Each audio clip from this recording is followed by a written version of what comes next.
Waitress shocked when Billionaire reveals her mother's name. Tattooed on his arm. The morning rush was brutal. The smell of burnt toast mingled with the sharp sting of cheap disinfectant in the diner's air. Coffee pots hissed, heels clicked against. Greasy linoleum and plates clattered like distant thunder. For Emma, it was just another Tuesday. Another blur of orders, forced smiles and aching feet. But nothing could have prepared her for the man at table 9. He looked out of place from the moment he stepped in, pressed navy suit, Italian loafers, and a watch that probably cost more than her entire yearly salary. His salt and pepper hair was combed back with military precision, and the quiet authority in his presence made heads turn, but he didn't seem interested in the stares. He sat silently, gently thumbing a worn leather photo tucked inside his wallet, until Emma arrived with a menu.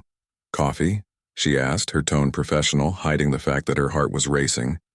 The man looked familiar, painfully familiar. He nodded without speaking. And then, just as she turned to pour his coffee, he said something that stopped her cold. "Does the name Margaret Linley mean anything to you?" Emma's fingers froze mid-pour. The glass carafe trembled in her hand. "That's my mother's name," she whispered, turning slowly. How do you know her?" The man's eyes didn't waver. Slowly, deliberately, he rolled up his sleeve. There, etched into his forearm in faded ink, was a name, Margaret Linley. Can you imagine that?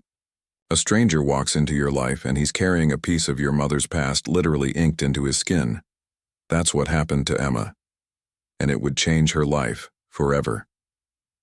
Emma stumbled back into the kitchen, chest tight, thoughts spiraling.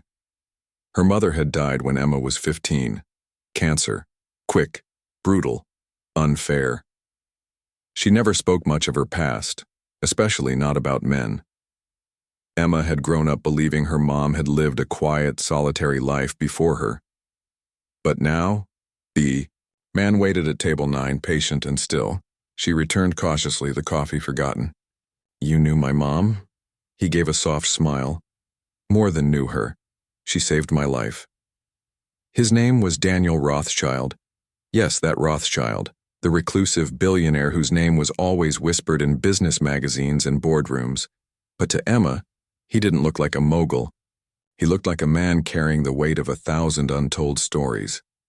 40 years ago, he began, I was a different person, broke, angry, addicted to things I shouldn't have touched.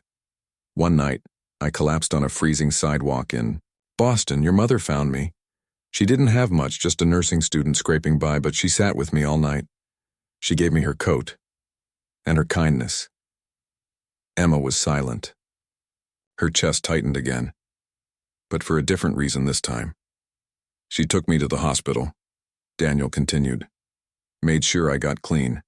Checked in on me for months after. We kept in touch for a while. And then life pulled us in different directions. But I never forgot her. I had her name tattooed when I finally turned my life around. As a promise, to become someone she'd be proud of."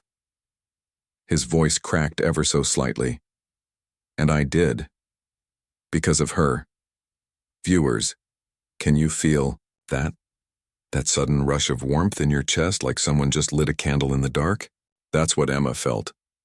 Her mother, whom she missed every day, whom she remembered folding laundry in a tiny apartment with chapped hands and soft lullabies, had changed the life of a man who now changed the world.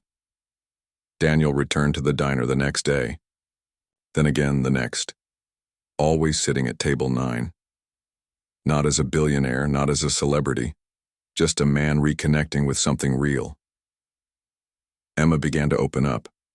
She told him how she'd dropped out of college to take care of her younger brother, how she worked double shifts to keep the apartment, how sometimes at night she'd cry alone in the bathroom so no one would hear. He listened. He never interrupted. And then one morning, he came in with a small blue envelope. "I'd like you to open this," he said softly. Emma peeled it open. Her fingers trembled. Inside was a letter and a check.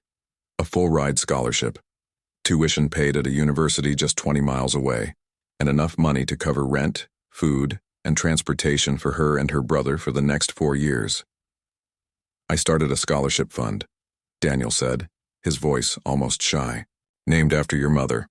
But I want you to be the first recipient. She gave me my future. Let me give you yours. The camera would freeze there for a second. On Emma's tears. On the way she clutched that letter to her chest like it was oxygen. On how her knees buckled and she sank into the red vinyl booth whispering, "Thank you, Mom. Thank you." That wasn't the end. Months later, Daniel invited Emma and her brother to visit his company headquarters. Just a tour, he said. But when they arrived, there was a crowd, balloons, applause. Emma didn't know what was happening until he handed her a badge, Community Outreach Director, a paid role, full-time, with support to finish her education part-time. Her job? To manage projects that funded single mothers, struggling students, and young caregivers, people like her. People like her mom once was. From waitress to director, from coffee pots to conference rooms, from lost to found. But the real twist came 1 year later. It was the anniversary of her mother's passing. Emma returned to the cemetery with Daniel. She knelt beside the grave, brushing away the leaves, and then he placed something beside the stone. A small velvet box. Inside, a golden locket. It opened to a picture of Margaret Linley, smiling, radiant, timeless. On the other side, etched in delicate cursive, "You saved me. I will honor you forever." Dear, can you feel that lump in your throat, that ache behind your eyes? That's what this story is meant to do. Not just make you cry, but remember, that kindness doesn't disappear. It doesn't die. It ripples forward, touching people years, even decades later. Emma's mother never knew the man she helped would become a billionaire. And Daniel never knew that one small act of compassion would eventually build schools, feed families, and rescue dreams. But both of them believed in something bigger. The power of showing up. So what about you? Whose life might you change by simply being kind today? Whose story might you be written into just by listening, helping, or caring? If this story touched your heart, hit that like button. Comment below with the greatest act of kindness you've ever experienced or given. We read everyone. And don't forget to subscribe for more real, powerful stories that restore your faith in humanity.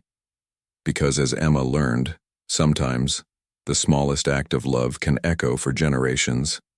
And sometimes, name tattooed on a stranger's arm is all it takes to rewrite a destiny.